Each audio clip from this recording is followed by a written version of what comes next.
নবী আমার নবী এক, তোমার ধর্ম আমার ধর্ম এক, তোমার কাবা আমার কাবা এক, তোমার কালেমা আমার কালেমা এক। ও নবীর আশিক, তুমি যে আল্লাহর গোলাম, আমিও সে আল্লাহর গোলাম, তুমিও যে নবীর উম্মত, আমিও সে নবীর উম্মত। তুমি যে কালেমা পড়েছো, আমিও সেই কালেমা পড়েছি। তোমার যে কাবা, আমারও সেই কাবা। তোমার যে ধর্ম, আমারই সে একই ধর্ম। অথচ তোমাকে পায়ে ধরে ধরে ধরে ধরে বয়ান করার পরও তুমি দাঁড়িয়ে রাখতে চাও না। আমি দাড়ি কাটতে লজ্জা পাই, তুমি দাড়ি রাখতে লজ্জা পাও। তুমি কেমন মুসলমান? আমি টুপি মাথায় না দিলে লজ্জা লাগে, তুমি মাথায় টুপি দিতে লজ্জা লাগে। তুমি কেমন মুসলমান? আমি আল্লাহর ঘর মসজিদে না ঢুকলে লজ্জা লাগে, তোমার মসজিদে ঢুকতে লজ্জা লাগে। তুমি কেমন মুসলমান? আজকে তো হিন্দুদের যদি এত কষ্ট করে বয়ান করতাম অনেক লাভ হতো। 6 মাসও লাগতো না, আমার দেশের হিন্দু বৌদ্ধ দল মদিনার আসে খায় যেত ইনশাআল্লাহ। কিন্তু 12 মাস কুত্তার মতো দৌড়াই, সব আলেম ওলামারা না খাওয়া আছে, না ঘুম আছে, না সুস্থতা আছে, এত পেরেশানি করে পাও ধরে ধরে ধরে ধরে বয়ান করি। মানুষ চলে গেল, লঞ্চ চলে গেল, ট্রলার চলে গেল, কিন্তু এখন সেই কুদরতের জায়গায় গিয়া ওই কুদরত দেখে না, লিপস্টিকের কুদরত দেখে। ডানা কাটা পরীরা বসে থাকে ওখানে, ভ্রমণ করে ভ্রমণ। আমার ভয় লাগে। 2004 সালে, কত সাল, ইন্দোনেশিয়ায় সুনামি হয়েছিল। কি ইউটিউবে যারা এই লাইনে দৌড়াচ্ছেন, সার্চ দিয়ে আজকে সার্চ দিয়ে দেখেন, সার্চ দেন 2004-এ ইন্দোনেশিয়ার সুনামি। আমার তো ভয় লাগে। যেই পাপের অবস্থা, যেই পরিমাণ, হোটেলে হোটেলে পাপ, পাপের নগরী, পাপের স্টেশন, বড় স্টেশন। ঠিক মানে কি আপনারাই আকামে যান না? বন্ধু বান্ধব নিয়ে ঘুরতে যান, হায় হায় হায় হায়। এই জমিন শুধু চাঁদপুর কেন, গোটা বাংলাদেশ, গোটা দুনিয়াটা এখনো ঠিকই আছে শুধুমাত্র কোরআনওয়ালাদের কারণে। মাস্তানি যাই করেন, এই আল্লাহওয়ালা, কোরআনওয়ালা, নামাজি, কান্নাওয়ালাদের কারণে জমিন এখন স্থির আছে। করোনায় সব মাজা কাইট করে দিয়েছে, কোরআনওয়ালাদেরকে আল্লাহ সম্মানের জায়গায় রাখছে। একটা মাদ্রাসাও বন্ধ হয় নাই। তো দুনিয়াটা পরীক্ষার হল, এটাই পরীক্ষা। বয়ান চলতেছে, এমতো অবস্থায় কেউ দোকানে বসে টেলিভিশন দেখতেছে, কেউ মোবাইল চালাইতেছে, মাইকের আওয়াজ শুনতেছে, জানালা আটকায় দিছে, ভালো লাগে না, কি করি, টেলিভিশন দেখো। এভাবেই চলবে দুনিয়া। হঠাৎ করে কিয়ামত এসে যাবে। আমাদের বয়ানও চলবে, মানুষের বিড়ি টানাও চলবে। কি আগের তুলনায় তাবলীগ কমছে না বাড়ছে? পীর মুরিদি, মাদ্রাসা, আলেম ওলামা, ওয়াজ মাহফিল, শ্রোতা যেই পরিমাণ বাড়ছে সেই পরিমাণ বেনামাজি কমার কথা। কমছে না বাড়ছে? গাঁজাখোর, মদখোর, বেপরদা, বিষয় কি? ওদের আকামও চলতেছে পাল্লা দিয়ে, আমাকে বয়ানও চলতেছে পাল্লা দিয়ে। পাল্লা পাল্লি চলতেছে, হার জিত। আল্লাহর মুহাব্বত নেই।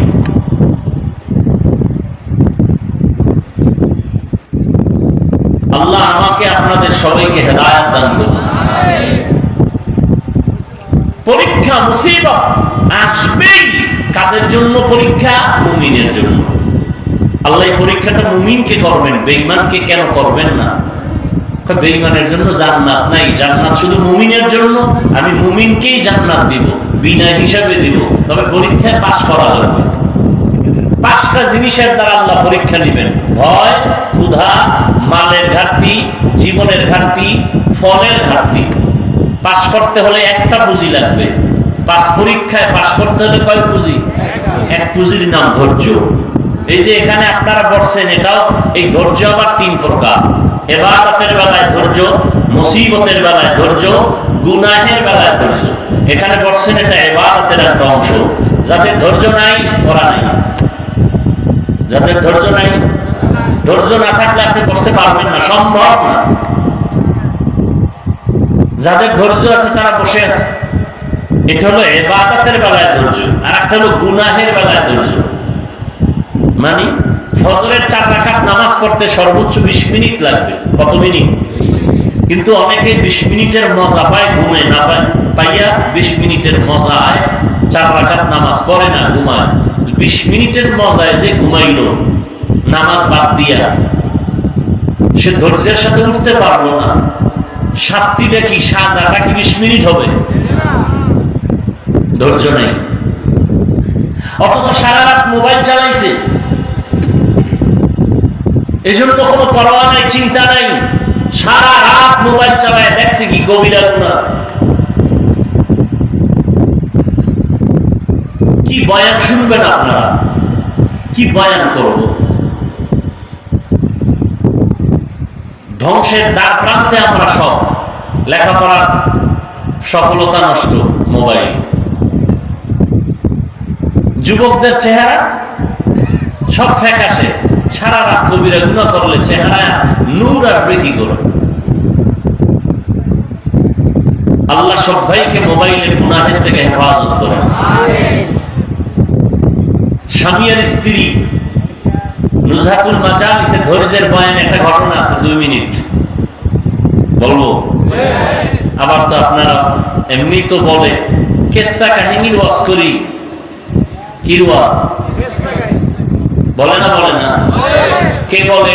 যে বেনামাজি। এই কথাগুলো কারা বলে? নামাজিরা ঠিক মত আসলে বলে না। বেজালিরা নামাজির ওয়াজ করছি না একটু আগে, এরা বলে। আর বেনামাজিরই বলে কেচ্ছা কাহিনীর ওয়াজ করি। ওই আহমক জাহেলকে বলি, ও জাহেল, তুমি কেচ্ছা কাহিনী কি বুঝো? কোরআন হাদিসের ওয়াজ না করে কেচ্ছা কাহিনী বলে। তুমি জানো কেচ্ছা কাহিনীর পৃথিবীতে শ্রেষ্ঠ কিতাব হলো কোরআন শরীফ? তোমার সেই ধারণাই নেই, তুমি তো মূর্খ।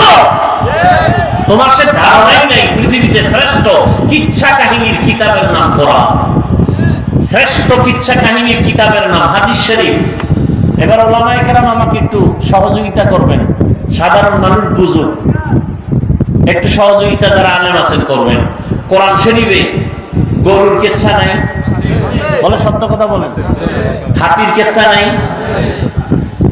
মশার কেচ্ছা, বাঘের কেচ্ছা আছে, সাপের কেচ্ছা আছে কোরআন শরীফে, মাছির কেচ্ছা আছে কোরআন শরীফে, বাঘের কেচ্ছা, বহু কেচ্ছা কাহিনী। 2000-এর উপরে আয়াত আছে শুধু কেচ্ছা কাহিনী, কেচ্ছা কাহিনী, কেচ্ছা কাহিনী। আর আমরা তো ওই কেচ্ছাই বলি যেই কেচ্ছা উম্মতের শুনাইলে মানুষের দিল নরম হয়। আমরা তো সোনা বন্ধের কেচ্ছা বলি না, আমরা তো ওই কেচ্ছা শুনাই যেই কেচ্ছা শুনে মানুষ নামাজি হয়। তোমার বিরোধিতায় কি হয়েছে? তোমার কপাল পড়েছে, আর কিছুই হয়নি। কেন পড়েছে? আমি তো বলি, সারা বাংলাদেশে চ্যালেঞ্জ করে বলি, যারা আলেমদের বিরুদ্ধে বলে আর ফেসবুকে লেখে, এরা মা বাবার অভিশপ্ত সন্তান। কোন সন্দেহ নাই, মা বাবার অভিশপ্ত সন্তানেরাই আলেমের বিরুদ্ধে ফেসবুকে লেখে। ওর উপরে মা বাবার অভিশাপ, আল্লাহর লানত।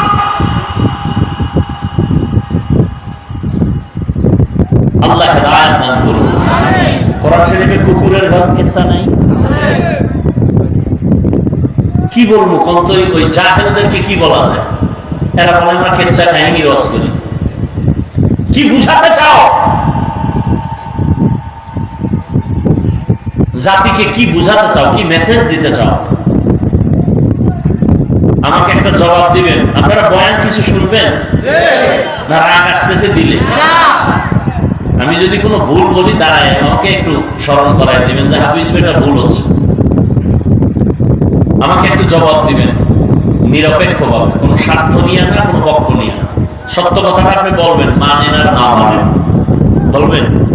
আচ্ছা বলেন তো, আমার দেশে তাবলীগের দ্বারা ইসলাম ও মুসলমানের কি পরিমাণ ক্ষতি হয়েছে?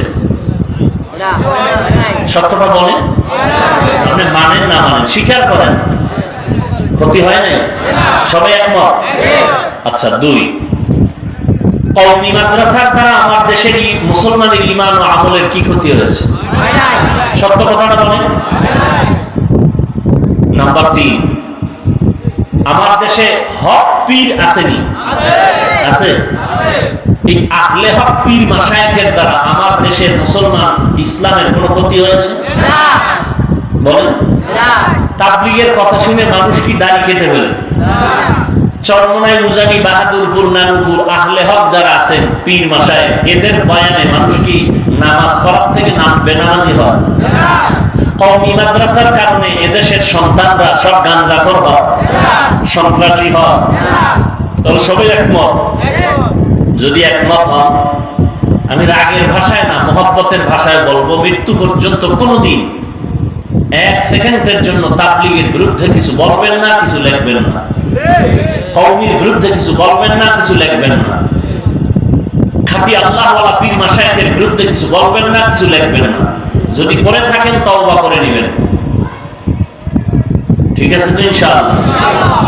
আল্লাহ কবুল করুন। আপনি আরেকটা জবাব দেন, এটা অন্য প্রসঙ্গ।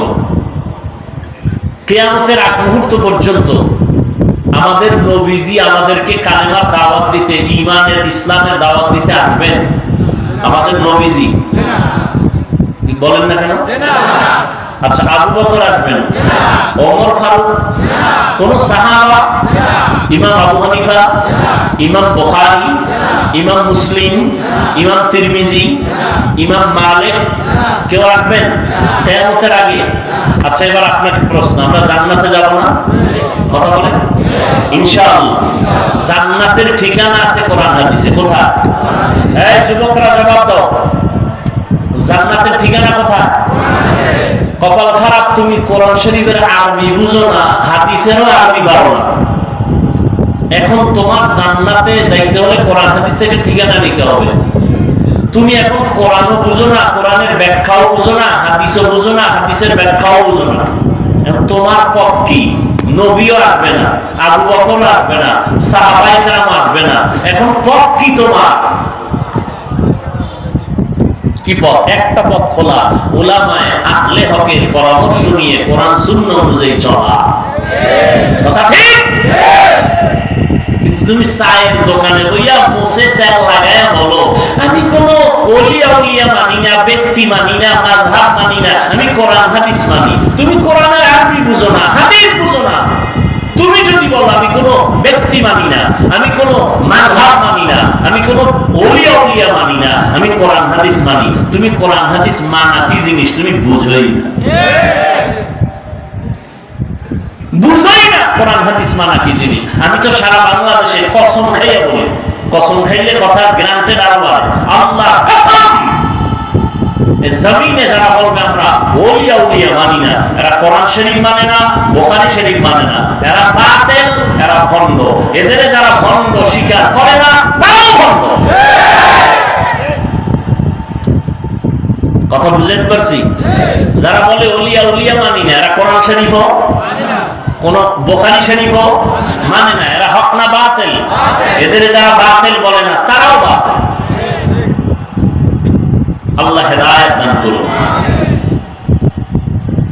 তো বলতেছিলাম, রুজহাতুল মাজালিস একটা ঘটনা।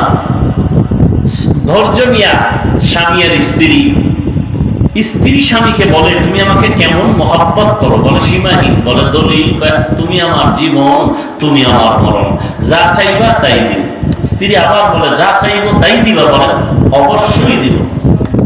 স্ত্রীও মোটামুটি দিনদারি, স্বামীকে একটু পরীক্ষাও করার নিয়ম।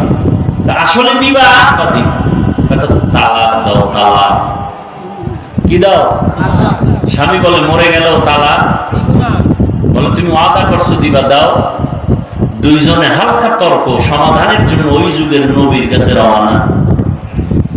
রাস্তার মাঝে গিয়া স্বামী বেচারা পইরা গিয়া পাও ভাঙছে, চিৎকার দিয়া কাঁদে, আল্লাহ আমারে বাঁচাও। স্ত্রী কয় নবীর দরবারে যাব না, বাড়িতে চলো। বাড়িতে গিয়া স্বামীর হাত ধরে বলে, আমি যে তালাক চাইছিলাম কথাটা ফিরাই নিলাম, মাফ করে দাও। স্ত্রী বলে, চাইলে কেন? চাওয়ার পরে আবার ফিরে আনাও কেন? স্ত্রী বলে, তুমি রসুলের হাদিস শুনেছো না? কি মুসিবত? আল্লাহ যাকে ভালোবাসেন তাকে মুসিবত দিবেন। আমি যে তোমার ঘরে সংসার করছি এত বছর কোনো মুসিবত পাইনি, তোমার কান্নাকাটি ছিল না, আহ শব্দ ছিল না।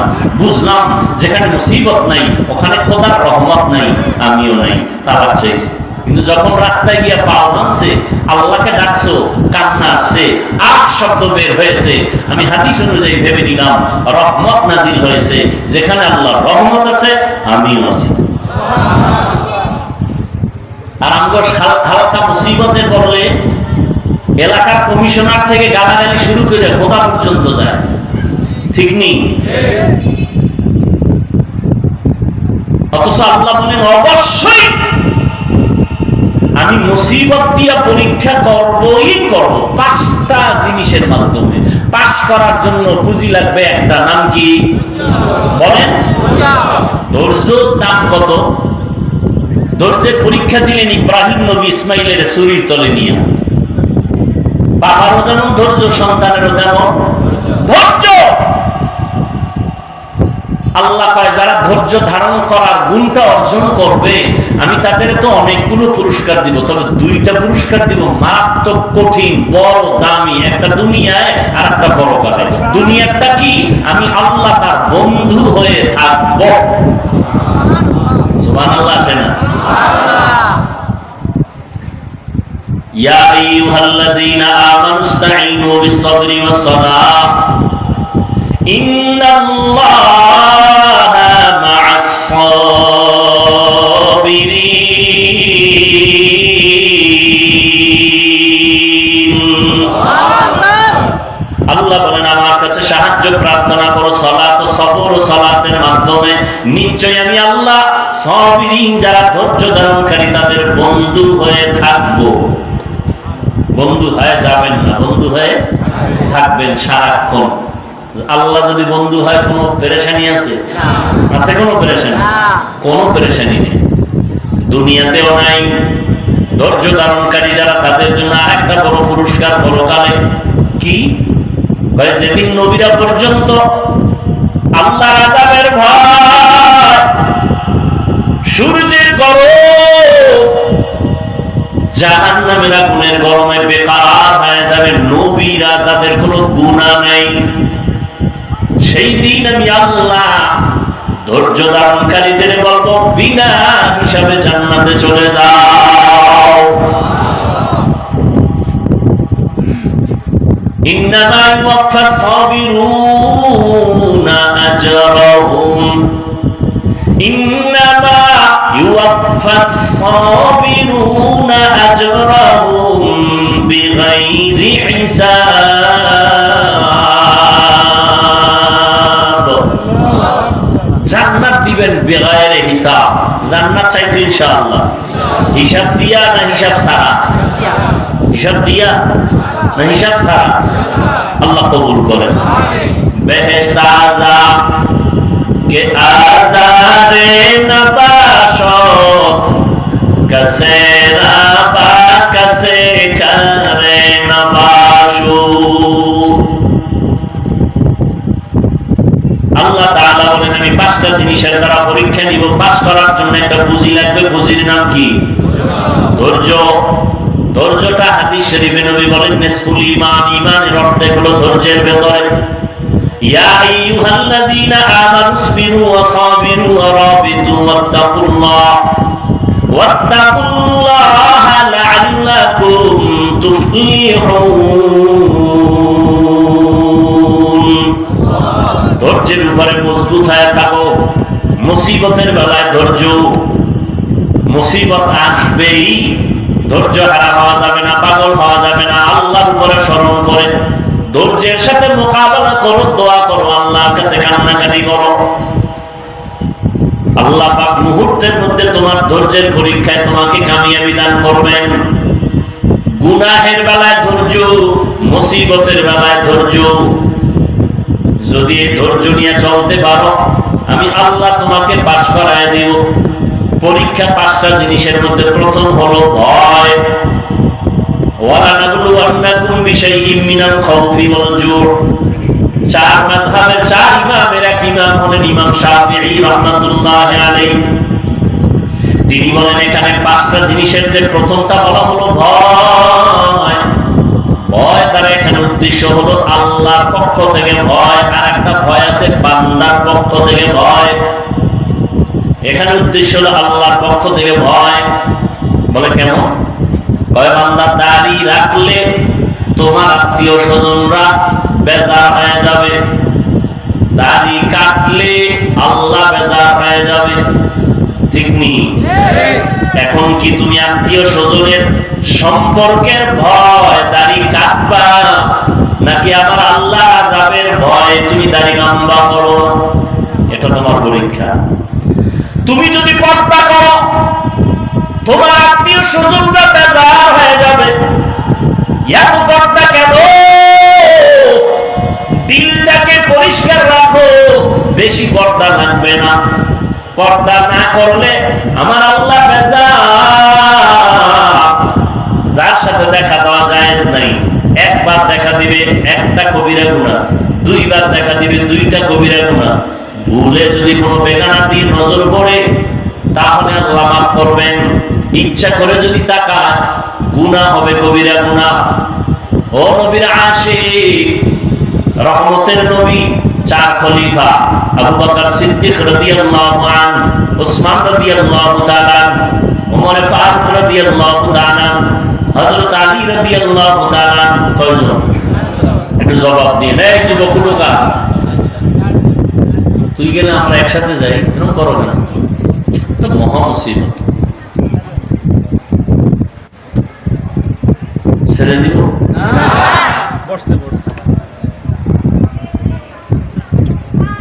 কি প্যারা, কি বয়ান করলে এরা বসবে আল্লাহ ভালো জানে।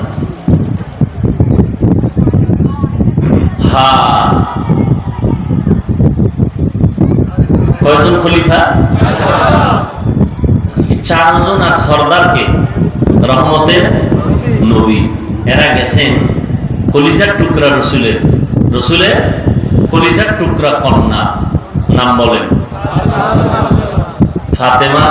বাকিটাও বলেন রাদিয়াল্লাহু আনহা। মহিলা সাহাবিয়া, তাদের বেলায় কি বলতে হয়? রাদিয়াল্লাহু আনহা। আর পুরুষ সাহাবী যদি হয় রাদিয়াল্লাহু তাআলা আনহু। নবীজি সহ গেলেন কার ঘরে? ফাতেমা রাদিয়াল্লাহু আনহার ঘরে। ফাতেমা রাদিয়াল্লাহু আনহা মেহমানদারির জন্য একটা সুন্দর পেয়ালায় মধু দিয়েছেন। কি মধু? মধু দিয়েছেন। 4 খলিফার সামনে রহমতের নবী বসে আছেন, মধু দিছে। ভালো না জিনিসটা? দিছে তার কন্যা, কলিজার মেয়ে, তাও সুন্দর একটা পেয়ালা, আকাশের চাঁদের মতো জিগজিগ করে। রসুল সামনে হঠাৎ করে তাকায় দেখে পেয়ালার মধুর মাঝখানে একটা চিকন চুল। কি চুল? ছোট না, অনেক বড়। বড় চুলটা কাদের হয়? পুরুষের না? বর্তমানে বলা মুশকিল, কারণ পুরুষের চুল তো মহিলাদের থেকে লম্বা। ঠিক নেই? তাই মহিলাদের মতো পেছনে খোপা বাঁধে, আবার ভাব লয়, এরা সাধক। কি হাদিস শরীফে স্পষ্ট, যেই পুরুষ মহিলার সাজে সাজবে, যেই মহিলা পুরুষের সাজে সাজবে, জাহান্নাম, জাহান্নাম, জাহান্নাম। এখন তো আবার ওদিকে গেলে যায় ঝামেলা। কি জানলা? মেয়েরা থাকবে আকার আকৃতিতে মেয়ে, কিন্তু ভাবটা দেখাবে পুরুষের মতো। ঠিক না? আর ছেলেরাও ওই ভাব ধরতেছে। মেয়েরা জিন্সে, ছেলেরা প্যান্ট শার্ট পরে, এখন মেয়েরাও কথা বলে না পরে। যাই হোক, চুল চিকন। নবীজি কয়, দেখছেন নি আপনারা? ইয়া রাসূলুল্লাহ, দেখছি। কি? মধুর পেয়ালা। ভিতরে কিছু নজর করে দেয় না, দেখছি একটা লম্বা চুল। এখান থেকে একটা মন্তব্য করেন তো এক একজনে। কি?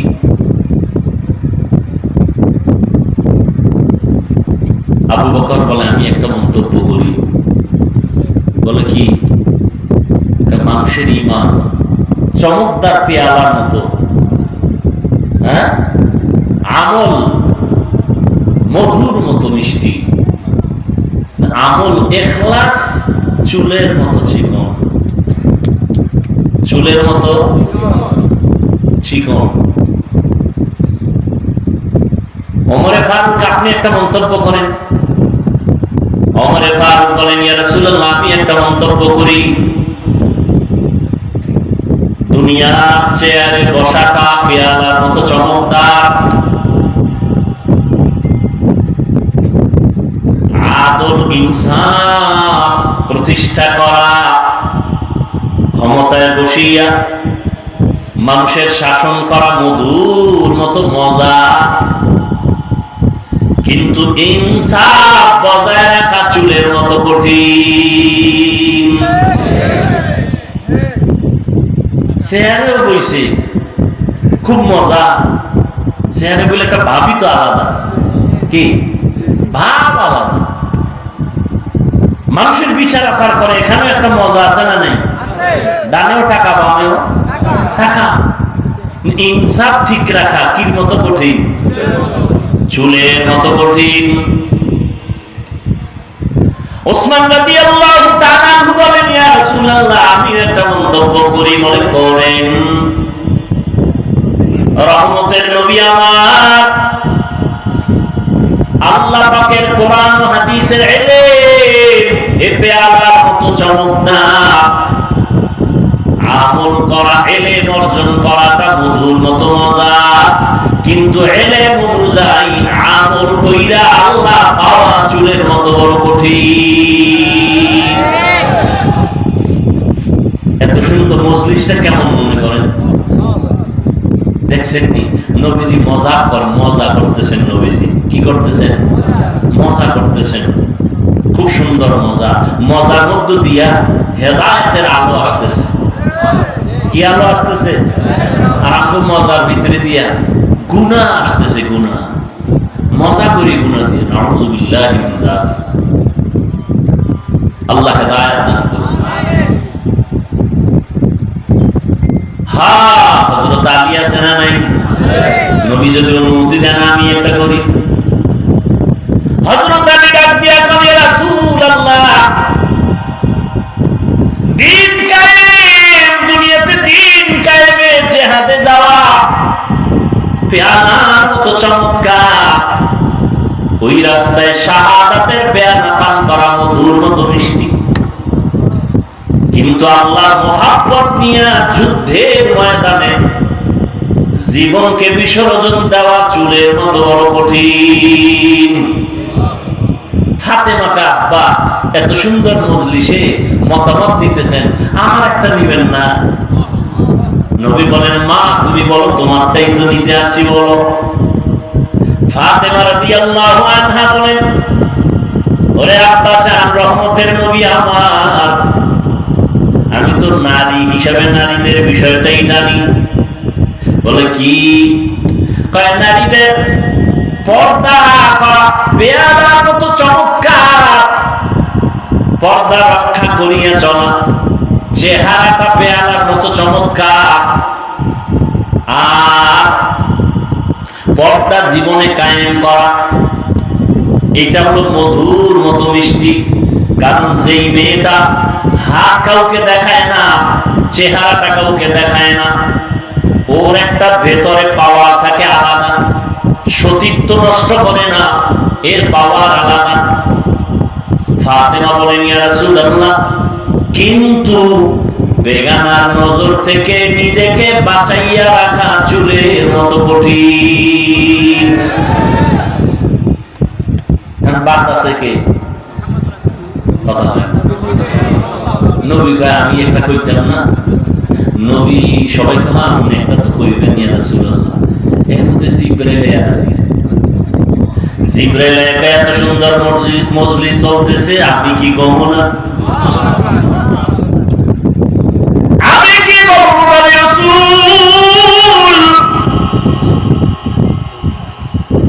হ্যাঁ নবী। জিবরাইল ডাক দিয়া বলেন ইয়া রাসূলুল্লাহ,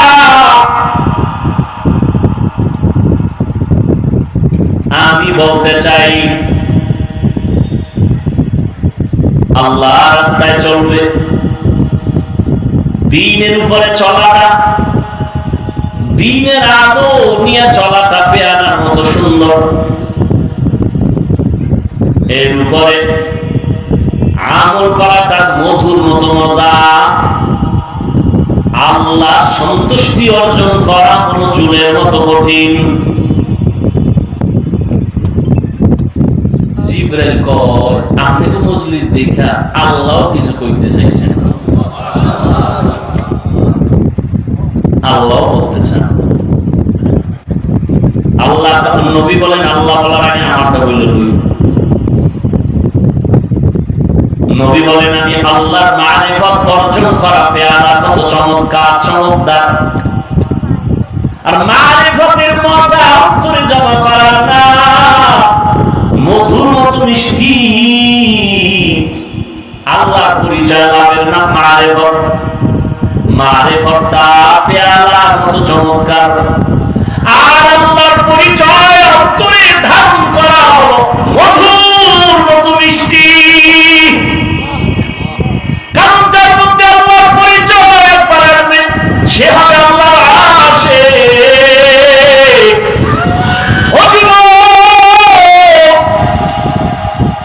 তুমিও মুসলমান, আমিও মুসলমান, তোমার আল্লাহ আমার আল্লাহ এক, তোমার নবী আমার নবী এক, তোমার ধর্ম আমার ধর্ম এক, তোমার কাবা আমার কাবা এক, তোমার কালেমা আমার কালেমা এক।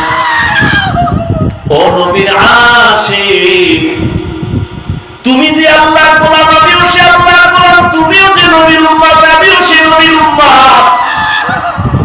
তুমি যে কালেমা পড়েছো, আমিও সেই কালেমা পড়েছি। তোমার যে কাবা, আমারও সেই কাবা। তোমার যে ধর্ম, আমারই সে একই ধর্ম। অথচ তোমাকে পায়ে ধরে ধরে ধরে ধরে বয়ান করার পরও তুমি দাঁড়িয়ে রাখতে চাও না। আমি দাড়ি কাটতে লজ্জা পাই, তুমি দাড়ি রাখতে লজ্জা পাও, তুমি কেমন মুসলমান? আমি টুপি মাথায় না দিলে লজ্জা লাগে, তুমি মাথায় টুপি দিতে লজ্জা লাগে, তুমি কেমন মুসলমান? আমি আল্লাহর ঘর মসজিদে না ঢুকলে লজ্জা লাগে, তোমার মসজিদে ঢুকতে লজ্জা লাগে, তুমি কেমন মুসলমান? আজকে তো হিন্দুদের যদি এত কষ্ট করে বয়ান করতাম অনেক লাভ হতো। 6 মাসও লাগতো না, আমার দেশের হিন্দু বৌদ্ধ দল মদিনার আশে খায় যেত ইনশাআল্লাহ। কিন্তু 12 মাস কুত্তার মতো দৌড়াই, সব আলেম ওলামারা না খাওয়া আছে, না ঘুম আছে, না সুস্থতা আছে, এত পেরেশানি করে পাও ধরে ধরে ধরে ধরে বয়ান করি। একবারও কিন্তু বলি নাই আমি পাস করলি তুমি মাথায় দিয়েছি, তোমরাও দাও না হয় জাহান্নামে যাবা, একবারও বলি নাই। অন্য টুপিওয়ালারে গালিও দেই নাই। আমি কওমি মাদ্রাসা